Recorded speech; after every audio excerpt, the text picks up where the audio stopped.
शांति।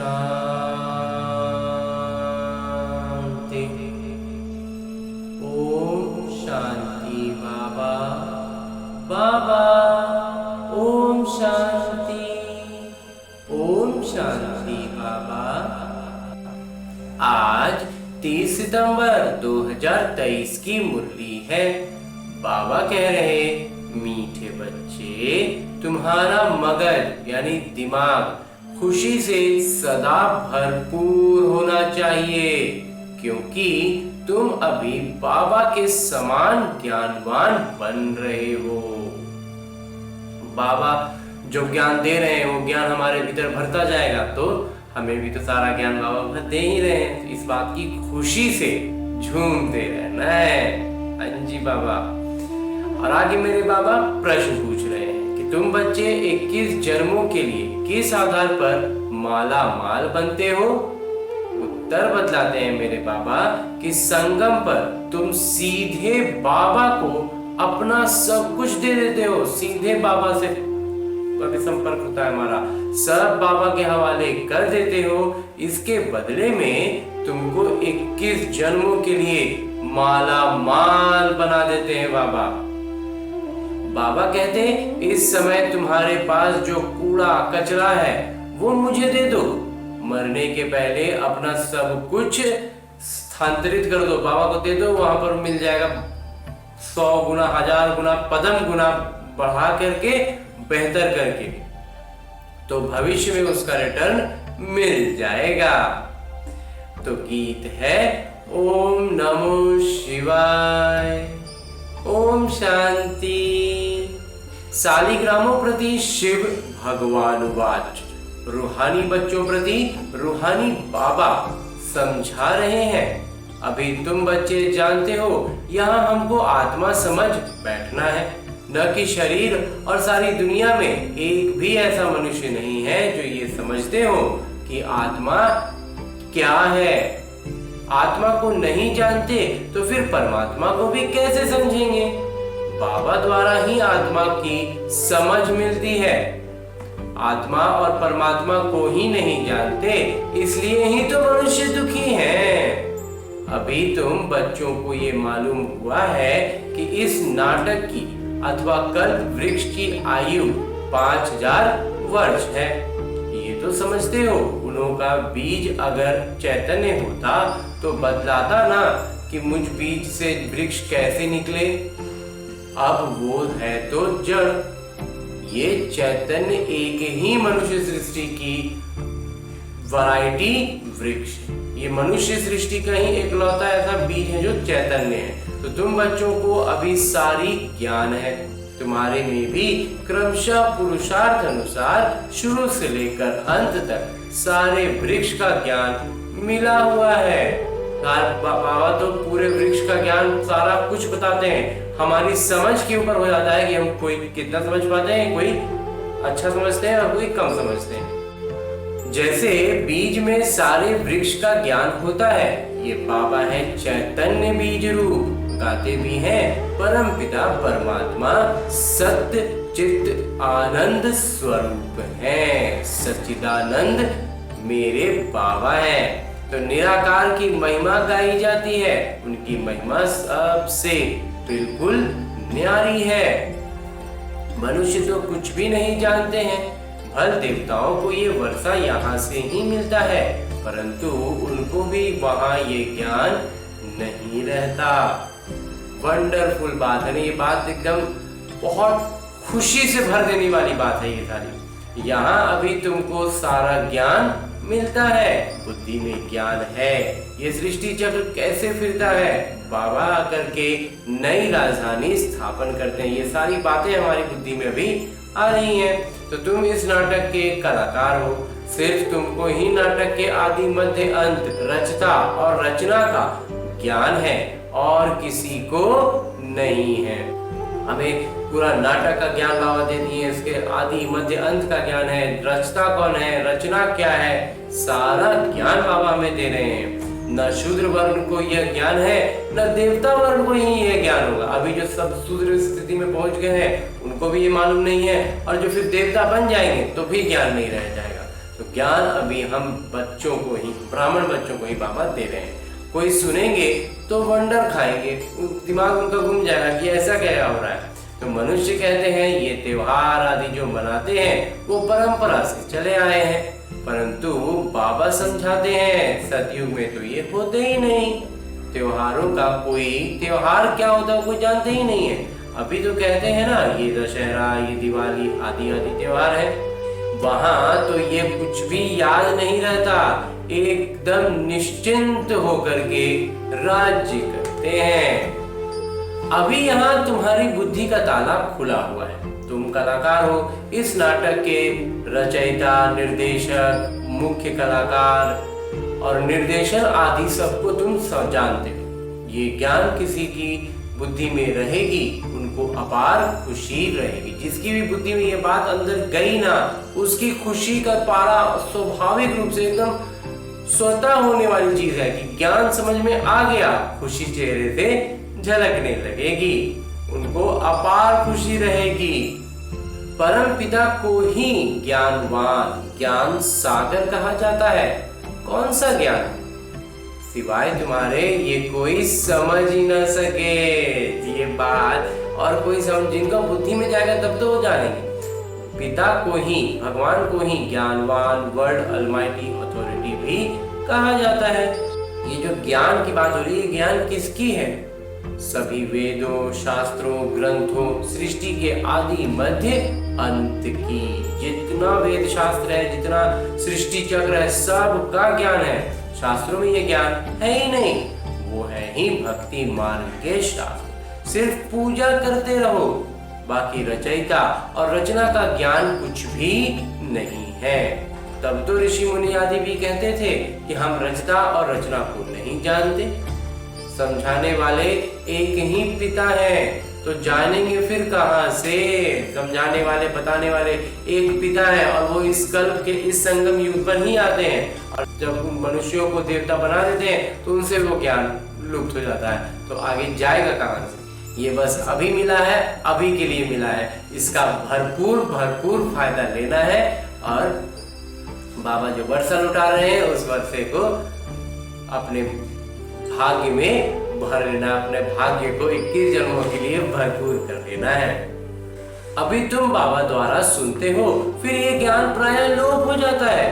ये ज्ञान सिवाय तुम बच्चों के और कोई जानते ही नहीं। तुमको कितनी बड़ी ज्ञान मिलती है, तो तुम बच्चों को कितनी खुशी होनी चाहिए। वो लोग डॉक्टरी आदि पढ़ने के लिए, सीखने के लिए विलायत में जाते हैं, तुमको तो यहाँ ऐसा बनाते हैं जो वहां ये डॉक्टर आदि होते ही नहीं। बाबा में इतना श्रेष्ठ बना दे रहे हैं कि डॉक्टर का कोई जरूरत ही नहीं है, कोई विकल्प का ही जरूरत नहीं है। बेहद के पिता जो ज्ञानवान हैं, उन द्वारा हम सब कुछ ज्ञान, सारा ज्ञान ले पाते हैं, सारा कुछ जान जाते हैं। उनकी हम संतान हैं, तो ज्ञान से मगज, दिमाग कितना भरपूर करना चाहिए। खुशी से तो एकदम उछलते रहना चाहिए, कितनी खुशी होनी चाहिए। ऐसी कोई चीज नहीं जिसका हम न जानते हो। वो लोग जो कुछ पढ़ते हैं वो तो कुछ नहीं है। भक्ति मार्ग के शास्त्र आदि कितने पढ़ते हैं, परंतु ये तो कोई जानते ही नहीं कि यह सृष्टि चक्र कैसे फिरता है। तुम बच्चे अभी ज्ञानवान बनते हो। नटशेल में सब कुछ जान चुके हो। संक्षिप्त में बाबा ने सारी बातें हमें बतला दी हैं। बाकी सिर्फ आत्मा जो तमो प्रधान है उनको सतो प्रधान बनना है। अब जानने का काम हो गया है, अब बनने का काम चल रहा है। तो कोई है जो तमो प्रधान से तमो बने होंगे, कोई तमो से रजो बने होंगे, कोई रजो से सतो बने होंगे। सतो प्रधान नहीं कहेंगे क्योंकि सतो प्रधान सतयुग में, सतो प्रधान जब बन जाएंगे तो क्रमशः पुरुषार्थ अनुसार कर्मातीत अवस्था आ जाएगी। फिर तो नई दुनिया चाहिए राजा ही के लिए, इसलिए पुरानी दुनिया का विनाश होता है। जब हम सतो प्रधान स्थिति में आएंगे ना, उस स्थिति तक पहुंच जाएंगे, तो बाबा कहते हैं फिर तो नई दुनिया चाहिए होगी, तो फिर इसका विनाश हो जाएगा। तो जब ये यज्ञ पूरा होगा तो सारी दुनिया की आहुति पड़ेगी। ये पढ़ाई पूरी हो जाएगी, फिर क्रमशः पुरुषार्थ अनुसार कर्मातीत अवस्था को पा लेंगे। जैसे वो भी इम्तिहान पास कर फिर ट्रांसफर हो जाते हैं, तुम भी मृत्युलोक से ट्रांसफर हो अमरलोक में चले जाएंगे। अभी जो बाबा परीक्षा का समय आ रहा है, उस परीक्षा में जो उत्तीर्ण होते चले जाएंगे, वो बाबा कहते हैं जैसे लौकिक पढ़ाई में होता है ना, 4 क्लास से पढ़ के सब 5 क्लास में गए, मैट्रिक पास करके कॉलेज में गए, ऐसे ही बाबा कहते हैं मृत्युलोक का परीक्षा पास करना है और अमरलोक में चले जाना है। तो हम अमरलोक में थे, फिर 84 जन्म लेते लेते मृत्युलोक में आ गए हैं। तुम कहते हो अभी हम पढ़ रहे हैं, फिर अमरलोक में जाकर देवी देवता बनेंगे। बाबा ही मनुष्य से देवता बनाते हैं, तो पतितों को पावन देवी देवता और कौन बनाएंगे? देवता तो यहाँ कोई है नहीं जो देवी देवता बनावे। यहाँ तो कोई पहले देवी देवता है नहीं ना जो फिर बनाए। लक्ष्मी नारायण चाहिए ना, तो वो तो यहाँ होते नहीं। तुम बच्चे जानते हो इस समय बाबा ही आकर पढ़ाते हैं, स्वर्ग का राज्य भाग्य देते हैं। स्वर्ग था, लक्ष्मी नारायण का राज्य था ना, इन्हों को ही ये रजाई किसने स्थापन की? हेवनली गॉड फादर ने ही पैराडाइज सतयुग स्थापन किया। जो ईश्वरीय पिता है वही तो फिर स्वर्ग की स्थापना करेंगे ना, तो जहाँ देवी देवता राज्य करते थे और वो स्वर्ग जो रचेंगे उसमें देवी देवता राज्य करेंगे। वहाँ दूसरा कोई खंड था ही नहीं, एक भारत ही था। तुम्हारी बुद्धि में है कि हम जब राज्य करेंगे तो दूसरा कोई नहीं होगा। तुम्हारी बुद्धि में ये सारा वृक्ष है, इसका बीज ऊपर में। ये जो वृक्ष है ये उल्टा वृक्ष है, क्योंकि ये लौकिक सृष्टि नहीं है, अलौकिक ज्ञान है। इसमें बीज ऊपर है, वृक्ष नीचे। वो सत्य है, चैतन्य है, वो सत्य भी है और चैतन्य भी है। मेरे परमपिता परमात्मा शिव बाबा। आत्मा भी इम्पेरिसिबल है, बाबा भी इम्पेरिसिबल है। जो बाबा में ज्ञान है वो तुमको सुनाते हैं। तो लौकिक सृष्टि में भी हम देखेंगे ना कि कोई हमें कुछ बताता हो, उसकी बातें अगर हम बहुत सुनने लग जाए तो हमारी बुद्धि उनसे बहुत ज्यादा मेल खाने लग जाएगी। हमें भी लगेगा कि अरे ये उसी की जैसा सारी बातें बताता है। तो जब हम बाबा के सानिध्य में रहेंगे, बाबा के पास बाबा की बातों को मंथन करेंगे, बाबा की बातों को ही सुनते रहेंगे, तो हमारा ज्ञान भी बाबा के समान, बाबा के जो जो बातें बाबा बताते हैं ना वो हमारी आदत में भी आता जाएगा एकदम सरल रूप से। सारा वृक्ष खड़ा है, बाबा ऊपर में है। इस समय मनुष्य तमो प्रधान कांटे हैं, झाड़ पुराना होने से जैसे सूख जाता है, इसलिए इनको कहा जाता है कांटों का जंगल। जो वृक्ष था ना वो पूरी तरह से एक तरह से कहें बाबा कह रहे हैं कि सूख गया है, तो कांटों की तरह एकदम ठूंठ बोलते हैं ना, ठूंठ पड़ गया है। तो वहां होता है फूलों का बगीचा।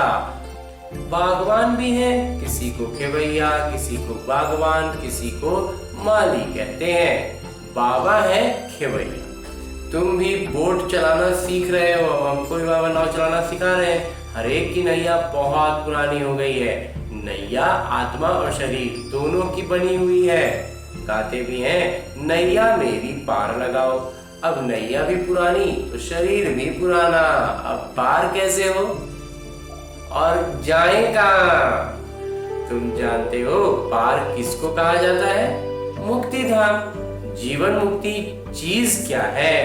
बरोबर आप अभी पार ले जाते हैं, दुर्धाम से सुखधाम अथवा विषय सागर से क्षीर सागर में ले जाते हैं। वो सिर्फ गाते हैं नैया मेरी पार लगाइए, बागवान आइए, कांटों को फूल बनाइए। तुम भी पहले नहीं जानते थे, अभी मूल वतन, सूक्ष्म वतन, सतयुग से लेकर कलयुग तक सब राज को जान गए हो। जो जानते हैं वही सुनाते हैं। अंदर ज्ञान टपकता रहे तो सदैव खुशी में रहेंगे, कोई चिंता की बात ही नहीं रहती, फिक्र से फारिग हो जाते हो, एकदम उससे अलग हो जाते हैं। फिक्र किसको बोला जाता है ना, धीरे धीरे इस बात से एकदम अनभिज्ञ हो जाना, अनजान हो जाना। तुम जानते हो बाबा हमको ले जाते हैं, अब हम बाबा के जैसे बन रहे हैं। बच्चे पिता समान बनते हैं ना। बाबा ज्ञानवान है, तुमको भी ज्ञानवान बनाया है। आत्माओं का जुड़ाव है ही परम पिता परमात्मा से। आत्मा कहती है जो बाबा में ज्ञान है वो हम आत्माओं को दे रहे हैं। तुम हो रूहानी पिता के रूहानी बच्चे। ये भी नई बात है ना? हाँ जी बाबा। बाबा बगैर कोई सुना भी ना सके। वो निराकार पिता भी साकार के आधार से सुनाते हैं, नहीं तो तुम सुन न सको। हमारी ये स्थिति नहीं है ना कि हम बाबा की बातों को सीधे सीधे आत्मिक रूप से ही स्वीकार कर ले, अपने भीतर आने दें। हम पूरी तरह से देवभान में इतना जकड़ गए हैं कि अब हमें सिर्फ बोली चाली की भाषा ही समझ में आती है। तो बाबा को आकर के तन का आधार लेकर के हमारी भाषा में बोलना पड़ता है। बच्चों को बाबा आप समान बनाते हैं। दुख हरता सुख करता वो पिता है। उनकी जो महिमा है वो तुम्हारी भी है, कोई फर्क नहीं। बाबा रोज मुरलियों में हमें इतना ऊपर उठा रहे हैं, इतना श्रेष्ठ हमें स्मृति दिला रहे हैं, और हमें माया को एकदम छूट जाए ना, इस स्थिति तक बाबा हमें लेकर जा रहे हैं कि माया स्वाभाविक रूप से हमसे छूट जाएगी। हमको दिखने लग जाएगा कि वो बिल्कुल एकदम निम्न स्तर की चीज है, और हमें बाबा बहुत उच्च स्तर पर लेके जा रहे हैं। बाबा कह रहे हैं उनकी जो महिमा, बाबा की जो महिमा है वही तुम्हारी भी है, कोई फर्क नहीं। बाकी फर्क फिर रहता क्या है? बाबा बतला रहे हैं कि हम जन्म मरण में नहीं आते हैं और तुम जन्म मरण में आते हो। मुझे ज्ञान का सागर कहते हैं तो मैं तुम बच्चों को ज्ञान देता हूँ। मैं सुख का सागर, पवित्रता का सागर, शांति का सागर हूँ, तो तुमको भी ये वर्षा देता हूँ। तुम जानते हो ये सारा चक्र फिर 5000 वर्ष बाद फिरेगा। ये ज्ञान है सोर्स ऑफ इनकम, यही वो ज्ञान के स्रोत हैं मेरे बाबा। तो जितना पढ़ते हैं उतना ज्ञान से आमदनी बढ़ती है। हमारा ज्ञान का आमदनी बढ़ता जाता है जितना ज्यादा हम पढ़ाई पर ध्यान देते हैं। ये ज्ञान भी है तो व्यवसाय भी है। मतलब एक तरफ से देखें तो ज्ञान का वो लगेगा, और एक तरफ से देखें तो खूब कमाई हो रही है क्योंकि इससे वर्षा मिल रहा है। तो शराफ लोग सट्टा करते हैं, तुम क्या देते हो? कूड़ा कचरा। मरने के बाद करनी घोर को कूड़ा कचरा ही देते हैं। तुमको तो जीते जी देना है, ईश्वर अर्थ देते हो, ईश्वर को समर्पण कर रहे हैं। तो अब क्या ईश्वर को पुराना खटिया आदि देंगे? बाबा कहते हैं तुम मरने से पहले ही सब दे दो, ये पुरानी चीज तुम्हारे काम में नहीं आएगी। भले कोई कितना भी साहूकार हो, परंतु कितने दिन के लिए होगा। कोई अभी की लौकिक दुनिया में कितना भी बड़ा साहूकार बन जाए, उसकी एक समय अवधि है। उस समय अवधि के बाद तो उसको खत्म होना ही है, एक जन्म के लिए। फिर कर्मों अनुसार पता नहीं कहाँ जाकर जन्म लेंगे। फिर जब लौकिक रुपयों की खुमारी चढ़ी रहती है ना, तो बहुत से कर्म उल्टे सीधे गलत सलत सब कर देते हैं। सोचते हैं कि मेरा हमको तो खूब पैसा आ रहा है, पैसे से हम सबको खरीद लेंगे, सब कुछ छाप लेंगे। लेकिन जब बाबा कहते हैं जो कर्म कर देते हैं ना, उसके अनुसार फिर जन्म कहाँ मिलेगा वो उनको पता भी नहीं चल पाता है। तो तुम तो बाबा से 21 जन्मों के लिए लेते हो पुरुषार्थ अनुसार। हमें बाबा ज्ञान दे रहे हैं, सारा कुछ बता दे रहे हैं। ऐसे में 21 जन्मों के लिए हमें सब कुछ मिलेगा, वर्षा मिलेगा। तो उसमें हमें अपना पुरुषार्थ लगाना है और अधिक से अधिक बाबा से वर्षा लेना है। तो ये है रूहानी सेवा। सारी दुनिया जानती है जिस्मानी सेवा, जो शरीर से कोई सेवा की जाती है, हम सेवा उसी को जानते हैं, रूहानी को कोई जानते ही नहीं। ये ज्ञान तो सर्वोच्च रूह, सर्वोच्च आत्मा, परमपिता परमात्मा आकर ही ये ज्ञान देते हैं। उस सर्वोच्च का जन्म भी मनाते हैं, उनका अवतरण को भी मनाते हैं। उनको ही सुख का सागर, शांति का सागर, दुख हरता सुख करता कहते हैं। शिव नाम है ना। जयंती भी मनाते हैं परंतु बुद्धि में कुछ भी नहीं है। शिव जयंती मनाते हैं लेकिन समझते कुछ भी नहीं है। बाबा ही सब राज सुनाते हैं, फिर 5000 वर्ष बाद सुनाएंगे। ये ज्ञान सतयुग में नहीं होता क्योंकि आत्माएं सतो प्रधान है। ज्ञान से ही वो ऐसी बनती हैं। ये बातें बिल्कुल नई है ना। मंदिर बनाने वाले भी ये नहीं जानते कि लक्ष्मी नारायण का मंदिर हम क्यों बनाते हैं। उनको ये राज किसने दिया, कैसे ये पद पाया। कहते हैं ना, कर्मों का फल है। अभी बाबा बैठ कर्म अकर्म विकर्म की गति का राज समझाते हैं। उन्होंने भी ये ज्ञान सुनी होगी, है ही भगवान उवाच। गीता से ही आदि सनातन देवी देवता धर्म की स्थापना हुई। वहां बहुत थोड़े मनुष्य होते हैं, बाकी सारी पुरानी सृष्टि कहाँ गई। जरूर विनाश हुआ होगा। महाभारत लड़ाई भी गाई हुई है। गिरधर कविराज कहते हैं। अब गिरधर तो कहते हैं श्री कृष्ण को। कवि कौन है? शिव बाबा को कवि कहा जाता है। कवि अर्थात सुनाने वाले। तुम जानते हो आफतें आदि बहुत आनी है। पुरानी दुनिया के विनाश के लिए क्या क्या चीजें बन रहे हैं।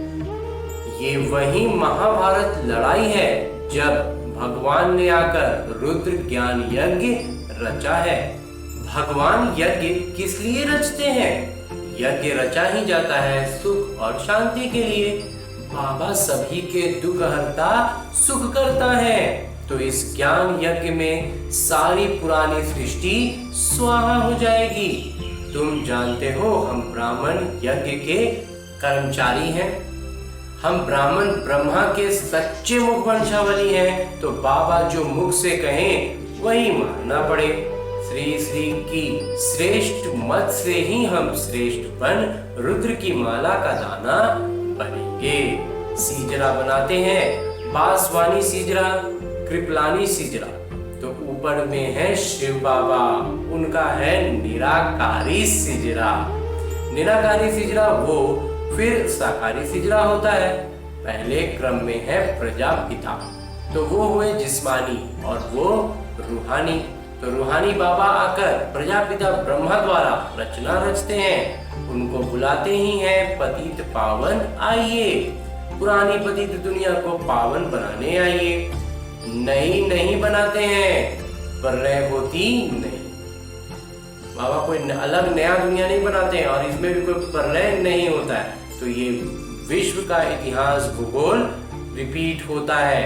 84 का चक्र फिर से शुरू होता है। बेहद के पिता से बेहद की ज्ञान मिलती है, बेहद का वर्षा मिलता है।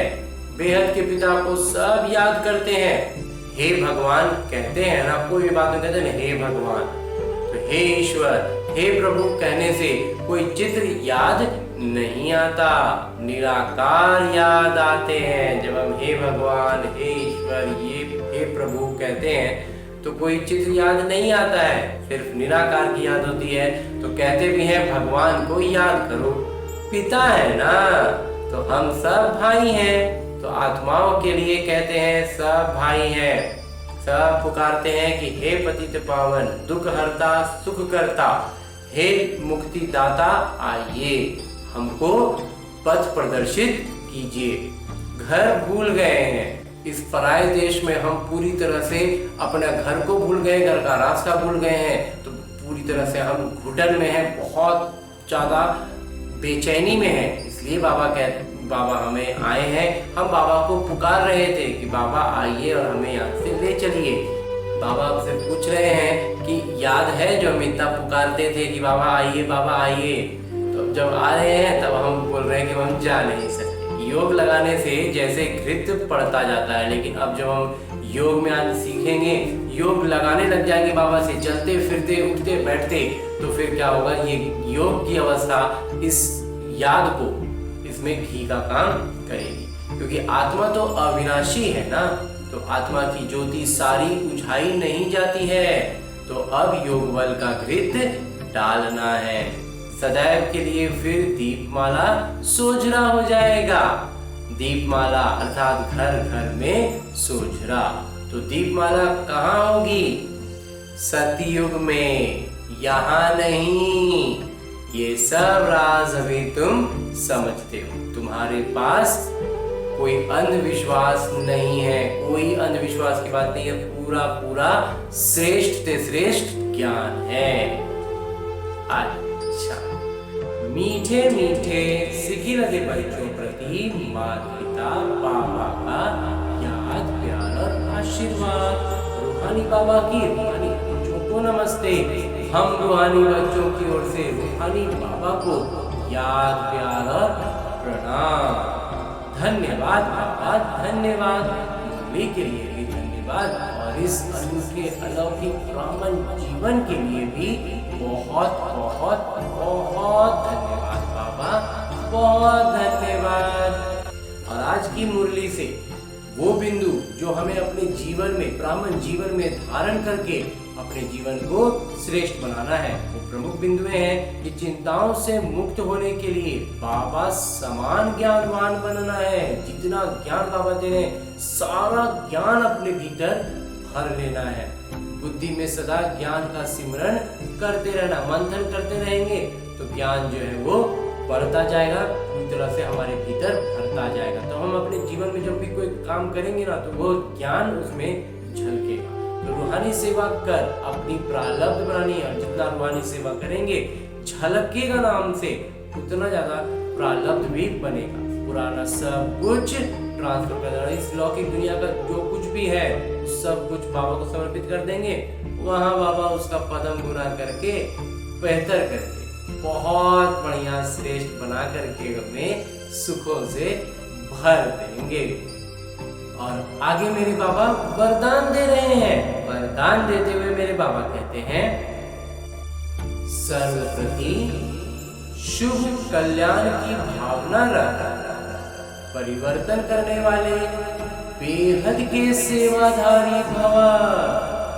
ज्यादातर बच्चे बाबा के आगे अपनी ये आस रखते हैं कि हमारा फलाना संबंधी बदल जाए, घर वाले साथी बन जाएं, लेकिन सिर्फ उन आत्माओं को अपना समझ वो आस रखते हो तो हद की दीवार की कारण आपकी शुभ कल्याण की भावना उन आत्माओं तक पहुंचती ही नहीं। बेहद के सेवाधारी सर्व प्रति आत्मिक भाव व बेहद के आत्मिक दृष्टि, भाई भाई के संबंध की वृत्ति से शुभ भावना रखते हैं तो उसका फल अवश्य प्राप्त होता है।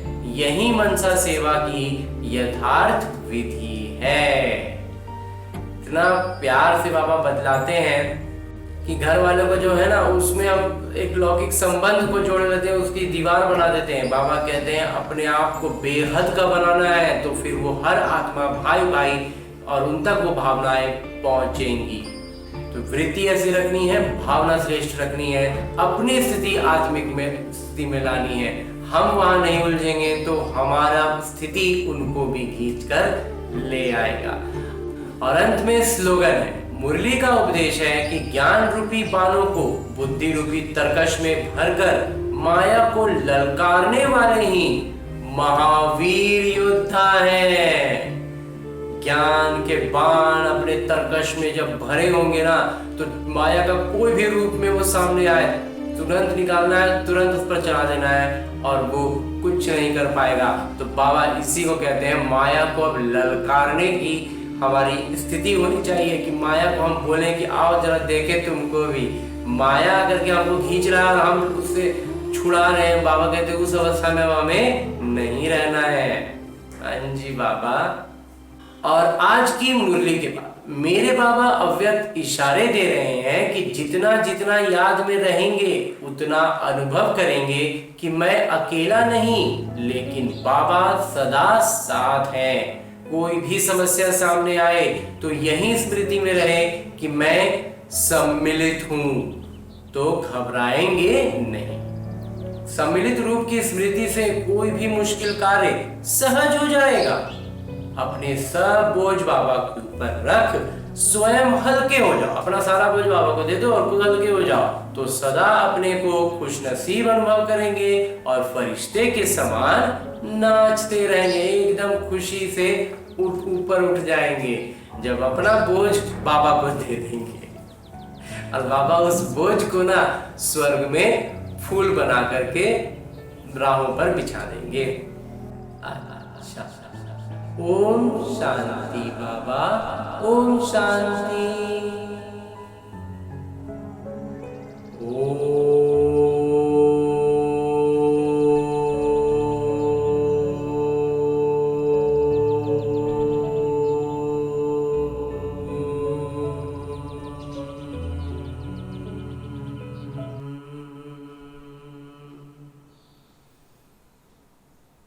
शांति।